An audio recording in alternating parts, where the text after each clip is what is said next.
नमस्ते सतेते जगत्कारणाय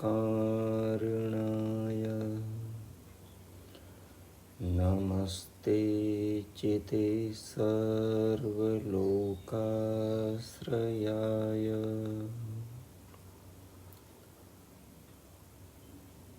नमो द्वैततत्त्वाय मुक्तिप्रदाय नमो ब्रह्मणे व्यापिने शाश्वताय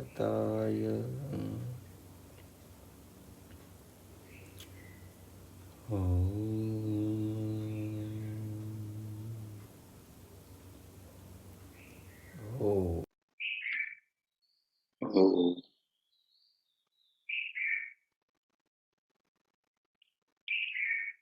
अमृत ध्यान साधना प्रभात सत्संग में आप सभी साधक साधिकाओं का हार्दिक स्वागत है।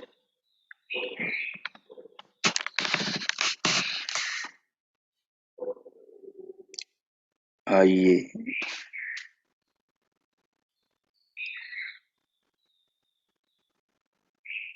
आज के ब्रह्म मुहूर्त में, आज की ब्रह्म वेला में पुनः पूर्व की भांति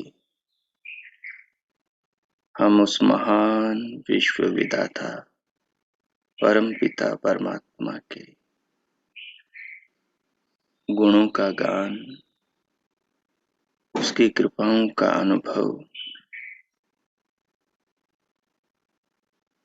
उसके प्रति अपने हृदय में भावना, सत्कार और श्रद्धा का अनुभव करते हुए आज की ब्रह्म वेला को अपने हृदय, अपने आत्मा अंतकरण के उत्तम निर्माण में लगाएं।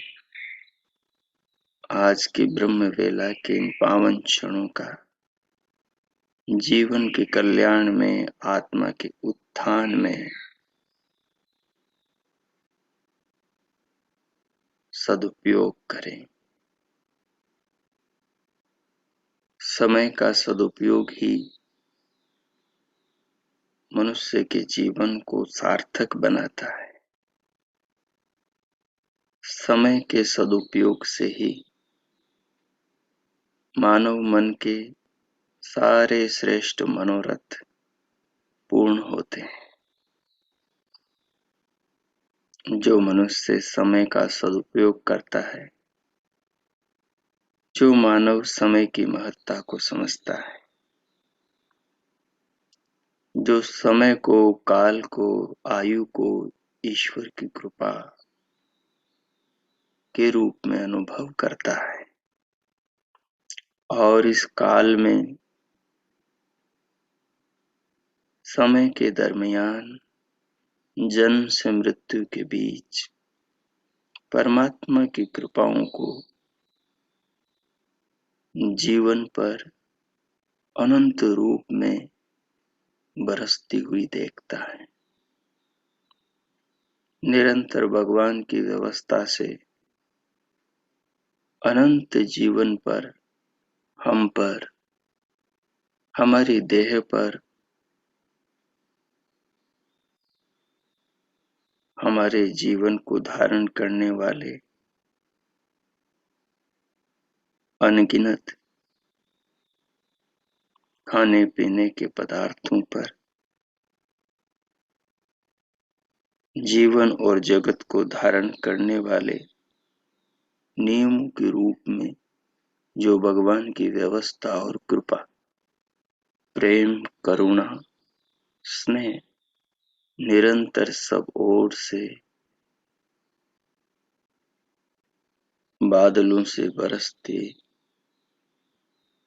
अनंत बूंदों की भांति हम पर बरस रही हैं। उन महान महेश्वर पार ब्रह्म परमेश्वर किन कृपाओं को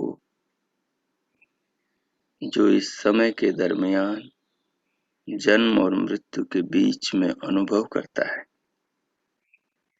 उसका जन्म भी सार्थक हो जाता है और उसकी मृत्यु भी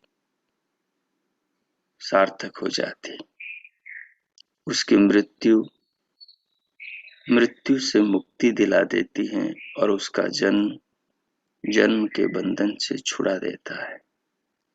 जो जन्म और मृत्यु के मध्य के समय का सदुपयोग करता है, वो जन्म मरण से मुक्त होकर अमरत्व को प्राप्त करता है। कौन अमरत्व को प्राप्त करता है? जो जन्म से मृत्यु के बीच की अवधि में भगवान की अनंत कृपाओं को अनुभव करता है,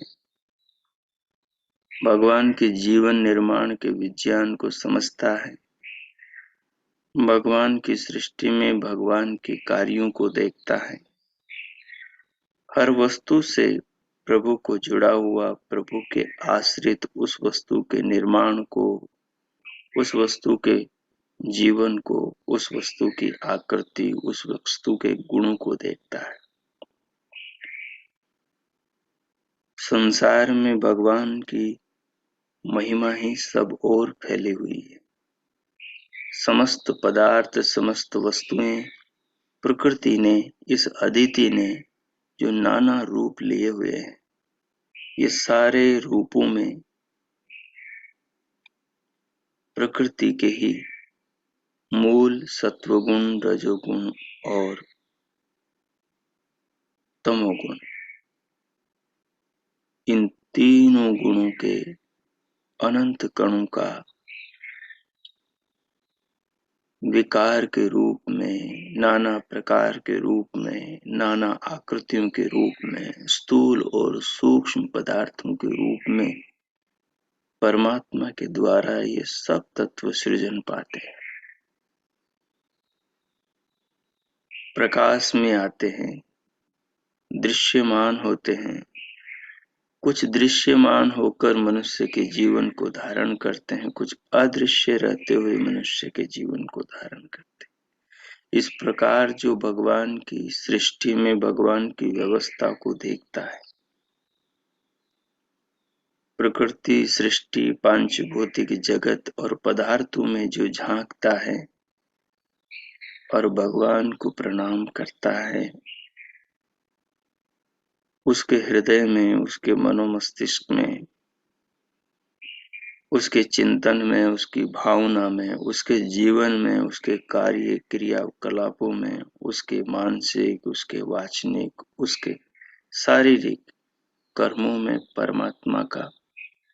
परमात्मा के ज्ञान का, परमात्मा की भावना का, परमात्मा के चिंतन मनन, भक्ति उपासना का असर आता है।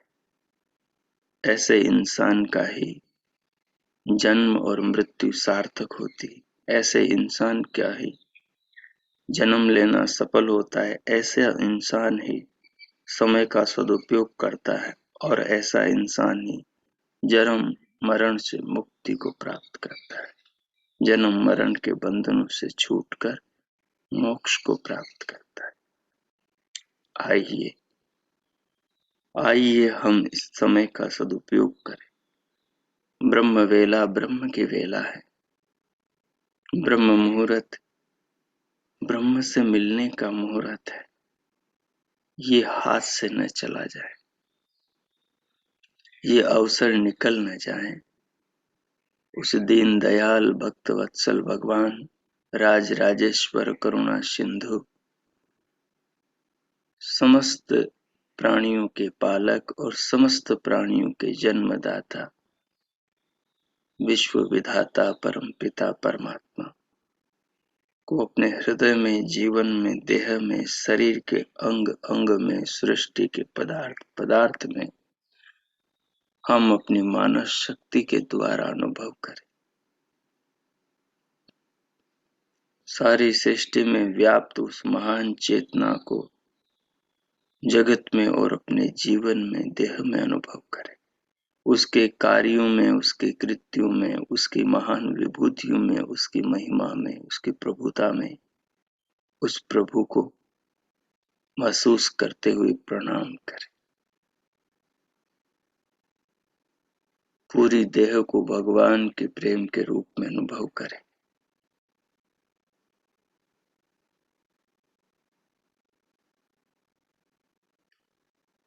अनुभव करें शरीर को कि ये मेरे प्यारे पिता की मुझ पर महान अनुकंपा है। जगदाधिपति जगदीश्वर ने, सबके स्वामी दीनानाथ पार ब्रह्म परमेश्वर ने मुझे ये मानुषी काया देकर इस जगत में जीवन के निर्माण के लिए भेजा है।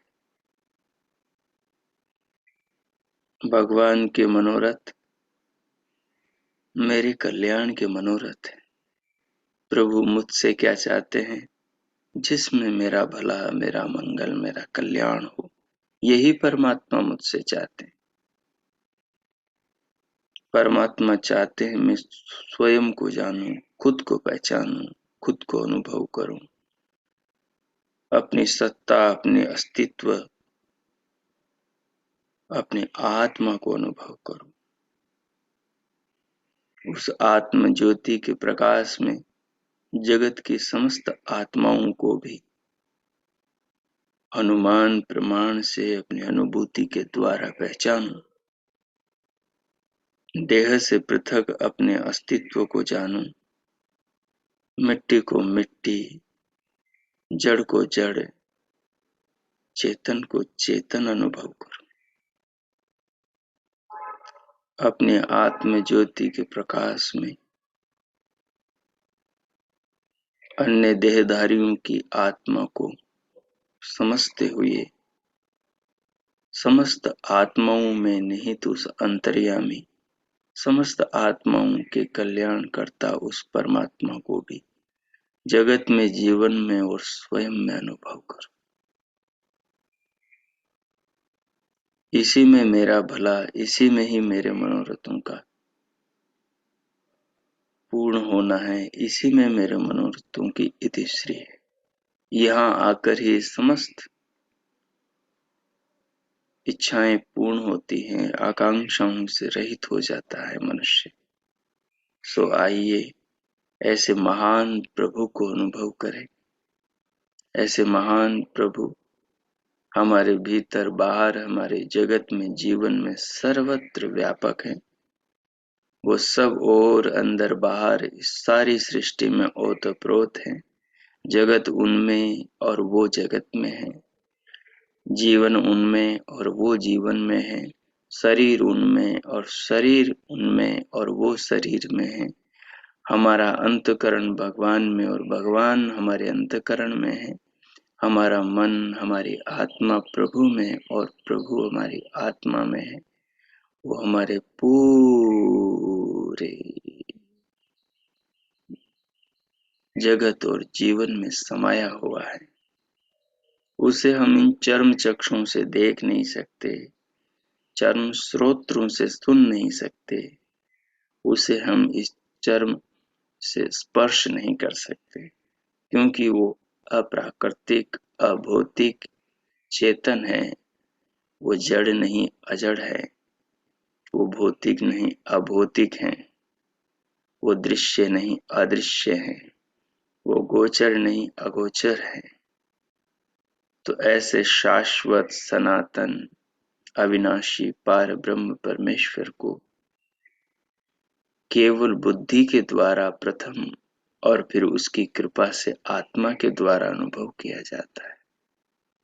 जब बुद्धि को हम भगवान के भजन से अति निर्मल कर लेते हैं, शुद्ध कर लेते हैं, आत्मा परमात्मा को साक्षात करने के काबिल कर लेते हैं, तब आत्म ज्योति के अनुभूति के बाद परमात्मा की कृपा से उनका भी अनुभव होता है। तब तक अपने हृदय को पवित्र करना ही हमारा कर्तव्य है। और भगवान की भक्ति के बिना मनुष्य का हृदय पवित्र नहीं होता। और प्रभु की भक्ति उनकी कृपाओं की अनुभूति है, और उनकी कृपाओं की अनुभूति से मनुष्य का दिमाग ठिकाने पर आता है, मनुष्य की बुद्धि ठीक होती, मनुष्य के मन की खुरापात समाप्त होती, मनुष्य के मन की सारी प्रकार की दुर्भावनाओं का नाश होता है, मनुष्य की बुराई मिटती और जीवन में अच्छाई आ जाती, मनुष्य के मन के कर्म, वाणी के कर्म और शरीर के कर्म सुधरते, तभी जाकर मनुष्य भगवान को पाने के योग्य बनता है। तभी इसका हृदय का पात्र शुद्ध होता है, जो परमात्मा रूपी उस अमृत को धारण कर सके। सो आइए जीवन को और शरीर को प्रभु कृपा के रूप में अनुभव कीजिए। जिस आसन पर बैठे हैं, आलती पालती लगाई है, उसको व्यवस्थित कर लीजिए। कमर, पीठ और गर्दन को सीधा सहज रखें।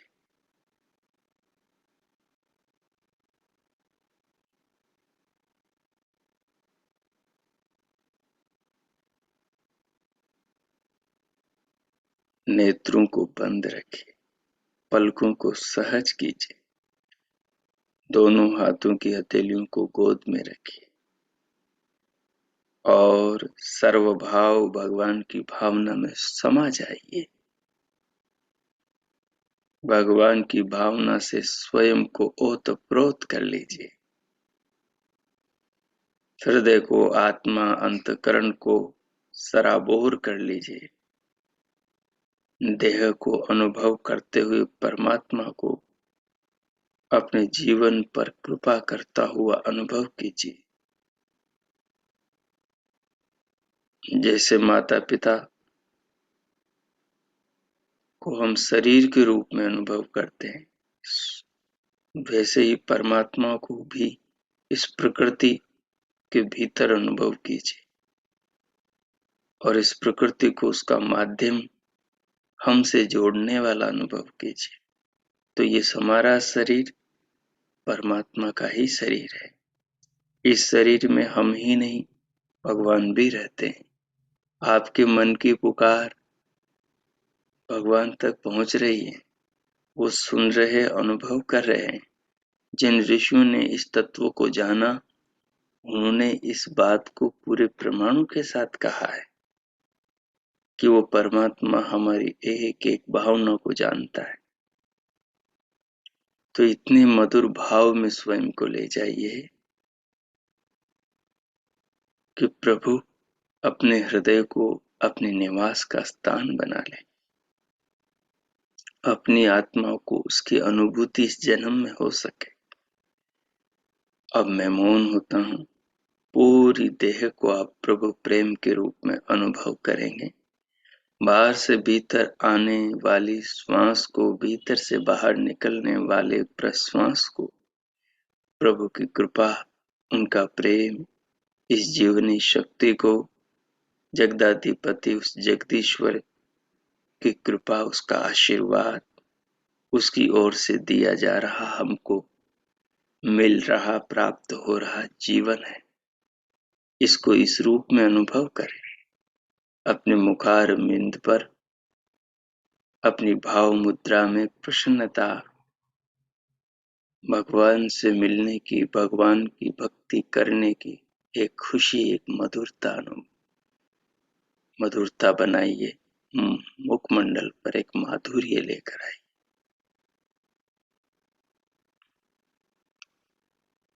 देह के भीतर श्वास को लेते हुए पूरी देह को भीतर से अनुभव कीजिए।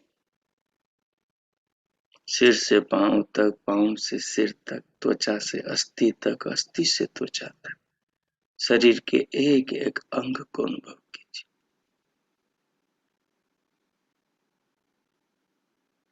इन सब को अनुभव करते हुए भगवान की भक्ति, भगवान के प्रति समर्पण, श्रद्धा। ओम। इस प्रकार प्रभु के नाम का मानस जपते हुए, जप के साथ साथ देह को, श्वास प्रश्वास को, जीवन को, शरीर के अनेक अवयवों को और इस जगत को, जगत में समाये प्रभु को अनुभव करते हुए अब भीतर उस महान प्रभु के विश्व स्वरूप को पूर्व की भांति चिंतन का विषय बनाएंगे।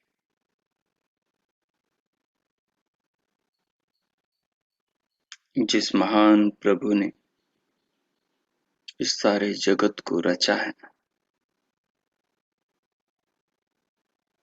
जगत में नाना पदार्थों को बनाया है, जिसने सूर्य को प्रकृति के सूक्ष्म कणों से बनाया है, जिसने पृथ्वी को प्रकृति के सत्वर स्तंभ से बनाया है, जिसने बुध को, बृहस्पति, शुक्र को, अरुण, वरुण, यम को, शनि को, मंगल को, सारे ग्रह उपग्रहों को, जिसने सारे द्युलोक को, चमकने वाले प्रकाशमान लोक लोकांतरों को पृथ्वी से बनाया है, देवों की माता अदिति से बनाया है, उस महान प्रभु को,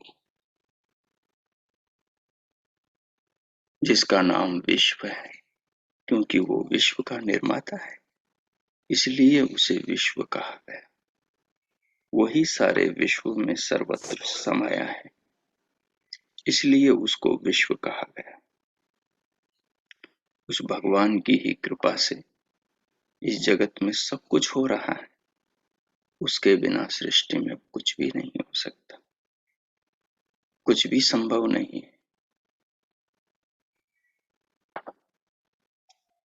इसलिए उस महान प्रभु को इस जगत में, जीवन में, सृष्टि के पदार्थ में देखना, अनुभव करना, महसूस करना, ताकि उससे हमारे चित्त में, हमारी बुद्धि में यह तत्व उत्पन्न हो जाए कि जीवन में जो भी कुछ है वो उस प्रभु की व्यवस्था के, उसकी कृपा से, उसके सामर्थ्य से है।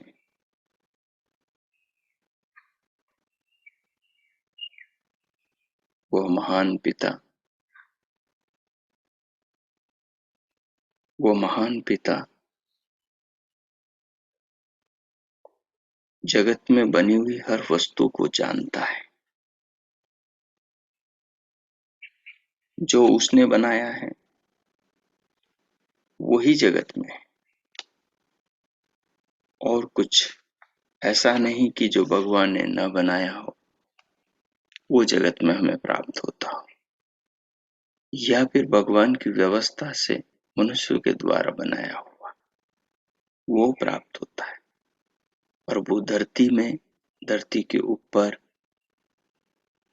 इस सृष्टि में, इस विश्व में ही प्राप्त होता है।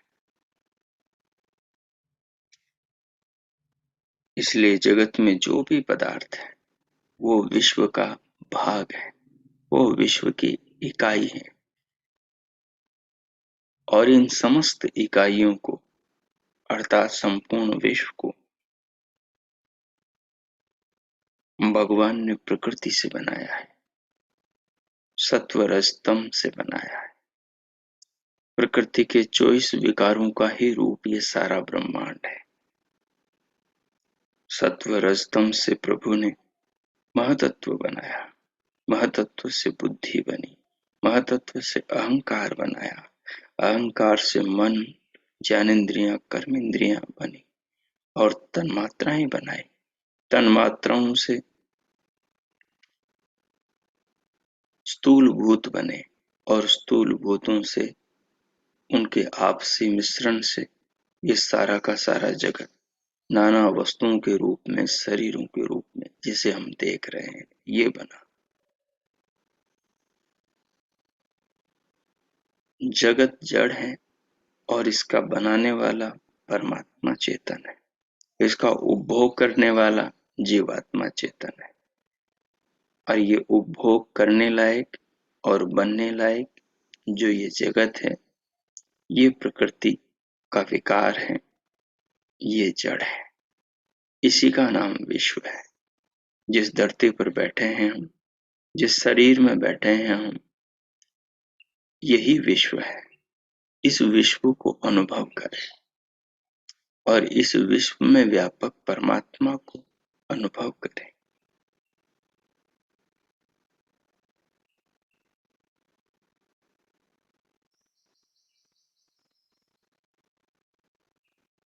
अथर्ववेद के महान महर्षि अंगिरा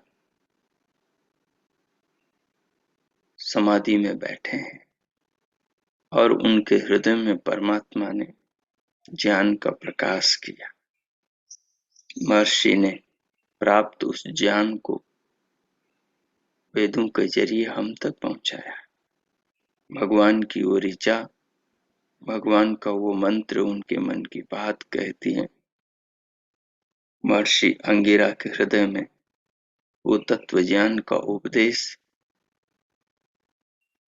जो हमारी आंखें खोल देता है, जो हमें ये बोध कराता है कि वास्तव में हमारा असली पिता कौन है, असली माता कौन है, क्या है ये जगत, क्या है ये विश्व, क्या है ये संसार।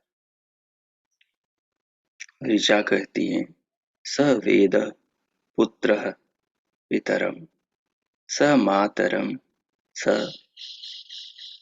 सूनुर्भुवत् स भुवत् पुनर्मगः स द्याम् और्णो अंतरिक्षम स्वः स इदं विश्वम् अभवत् स आभवत्। स वह आत्मा, वह आत्मा कौन आत्मा?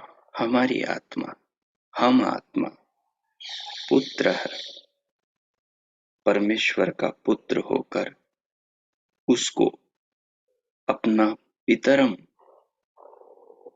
अपना पिता और मातरम और माता के समान बीज धारक, जन्म देने वाली, अपना पालन पोषण करने वाली वेद जानता है, मानता है, अनुभव कर पाता है।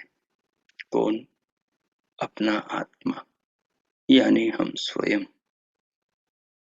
हम स्वयं ही परमेश्वर के पुत्र हैं। हम स्वयं ही ईश्वर पुत्र हैं। माता पिता की आत्मा बच्चे की आत्मा को पैदा नहीं करती, बनाती नहीं, बस उनके शरीर के माध्यम से बच्चे की आत्मा को भी शरीर मिलता है। इसी नाते वो पुत्र और वो माता पिता कहलाते हैं। तो भगवान का शरीर ये संसार है, ये जगत है। इस जगत रूपी, सृष्टि रूपी प्रभु के शरीर से प्रभु हमारे शरीर को उत्पन्न करते हैं। इस नाते वो हमारे परम पिता कहलाते हैं और वो ही हमारी परम माँ कहलाती है। जैसे माता के गर्भ में हमें पोषण मिलता है, माता के शरीर के ही रस से हमारे शरीर का विकास होता है, नस नाड़ियों से हमें पोषण मिलता है। वैसे ही सृष्टि में जो ये पेड़ पौधे हैं, इनसे जो फल फूल मिल रहे हैं हमें, इन्हीं खाद्य पेय पदार्थों से हमारे शरीर को भोजन मिल रहा है और इससे शरीर टिका हुआ है। तो ये प्रकृति माता, ये सृष्टि माता वही परमात्मा है। इसलिए कहा महर्षि अंगिरा के हृदय में उसको परमात्मा इस प्रकार ज्ञान का प्रकाश करते हैं कि अंगिरा समझ पाए कि वास्तव में हम मनुष्य ही परमात्मा के पुत्र हैं। हम आत्मा ही परमात्मा के पुत्र हैं। इस तत्व को हम ही जान सकते हैं। वो आत्मा परमेश्वर का पुत्र होकर उस परमात्मा को अपना पालक अनुभव कर सकता है, अपना पिता अनुभव कर सकता है, जैसे हम अभी कर रहे हैं। उस परमेश्वर को माता अनुभव कर सकते हैं, जैसे हम अभी कर रहे हैं।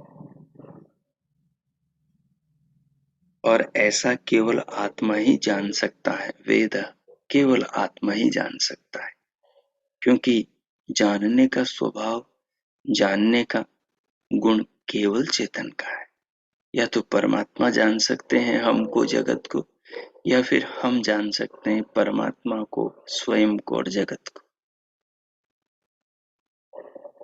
क्योंकि आत्मा का ज्ञान गुण स्वाभाविक है, उसका निज धर्म है। फिर आगे कहा सह सूनुः, अर्थात वह उस देह में उत्पन्न होता है। सह सूनु भुवत, वह उस देह में उत्पन्न होता है। कौन?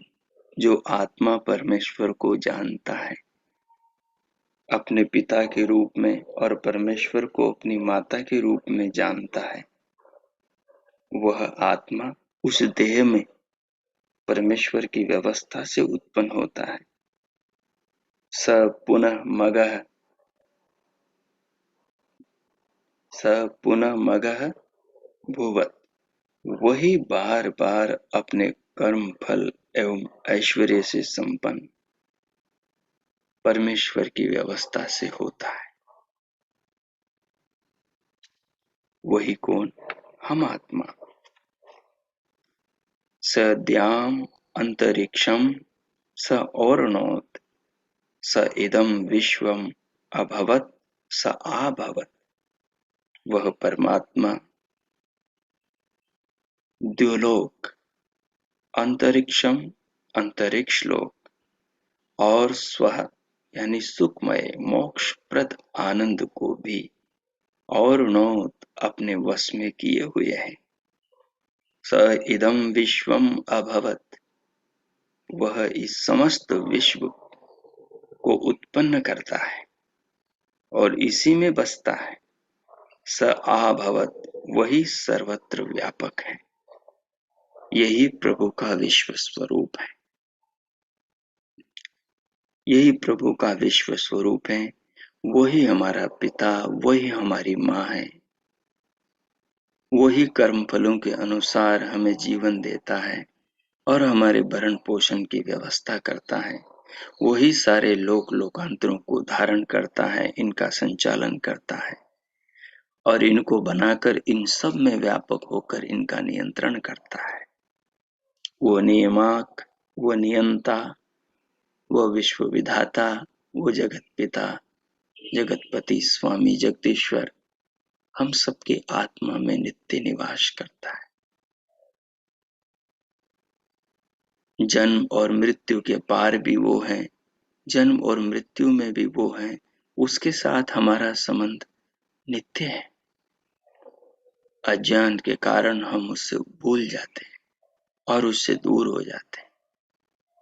वो हमारे साथ में शाश्वत जुड़ा हुआ है। उस महान प्रभु के इस विश्व स्वरूप को अनुभव करें।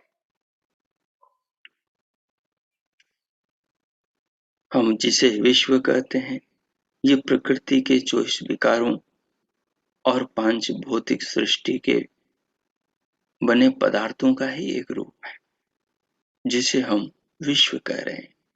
और ये विश्व उस माता अदिति, जो देवों की माँ है। अदिति अर्थात मूल प्रकृति, देवों की माँ अर्थात ये जितने भी देव हैं। कौन है देव? ये सौर परिवार के सारे घटक देव हैं। जिन शक्तियों से मनुष्य को जीवन मिलता है, वो सारी शक्तियां देव कहलाती। पांचों भूत देव हैं, सूर्य देव हैं, जल देव हैं, अग्नि देव हैं, वायु देव हैं, आकाश देव हैं, बादल देव, ये मेघ भी देव है, बिजली भी देव है। ये सब देव हैं, क्योंकि ये हमें जीवन देते हैं।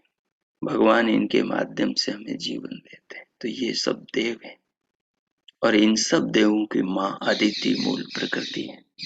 उसी मूल प्रकृति से इन देवों का सृजन, इनका निर्माण होता है। सूर्य की माता प्रकृति, द्युलोक की माता प्रकृति, अंतरिक्ष लोक की माता प्रकृति, जल की, अग्नि की, वायु की, आकाश की माँ प्रकृति है। खाने पीने के पदार्थों की इस पृथ्वी की माता भी प्रकृति है। जितने भी फल सब्जियां, जितने भी खाने पीने की चीजें मिल रही, इन सब की माँ प्रकृति है, अदिति है। हम सबके शरीरों की माँ, इन शरीरों को जिससे उत्पन्न परमात्मा ने किया है, वो प्रकृति है। तो सारी प्रकृति ही विश्व में विश्व रूप को धारण ईश्वर की व्यवस्था से किए हुए है। और इस सब में वो विश्वाधिपति, विश्व स्वरूप परम देव परमात्मा ही समाया है। तो विश्व को अनुभव करो तो परमात्मा को अनुभव करो, विश्व को देखो तो उसमें परमात्मा को देखो, क्योंकि परमात्मा के बिना विश्व इस रूप में कभी नहीं आ सकता। कंप्यूटर के रूप में बिना वैज्ञानिक बुद्धि के, उस विज्ञान के बिना नहीं आ सकता, जो भगवान के दिए बुद्धि बल से मनुष्य के भीतर उसके प्रयासों से उत्पन्न होता है।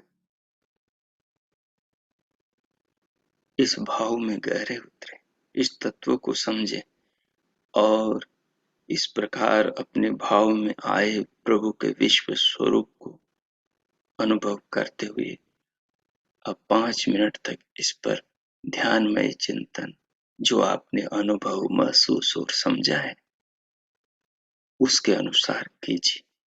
अब मैं मौन होता हूँ। उस महान प्रभु के इस महान स्वरूप पर विचार कीजिए, ध्यानमय चिंतन कीजिए। अपने अंतःकरण को इस चिंतन के संस्कारों से संस्कारित कीजिए, और इसमें इस तत्व ज्ञान के संस्कारों का संवर्धन कीजिए, ताकि ये जीवन, ये सूक्ष्म शरीर में, ये अंतःकरण में बने ज्ञान के संस्कार हमें अपने जीवन के लक्ष्य की ओर ले जाए, हमारे भीतर के सारे दोषों को, अविद्या के क्लेशों को दूर करे, जीवन में आत्मज्ञान का, विश्व ज्ञान का प्रकाश करे। ओम कीजिए। अब मैं 5 मिनट मौन होता हूँ, आप कीजिए। ओम।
हो।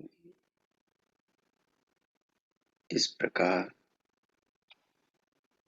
भगवान का चिंतन करते हुए उनके विश्व स्वरूप का ध्यानमय चिंतन करते हुए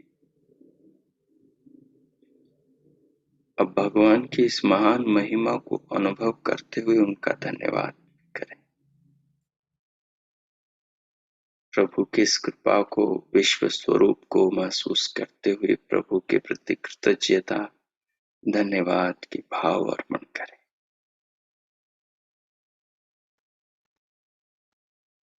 और फिर भगवान का धन्यवाद करते हुए भीतर से अपनी अंतस जागरूकता के साथ देह के बाहर अंग प्रत्यंगों में हलचल करें। दोनों हाथों की उंगलियों में गति करें। दोनों हथेलियों में परस्पर घर्षण करें।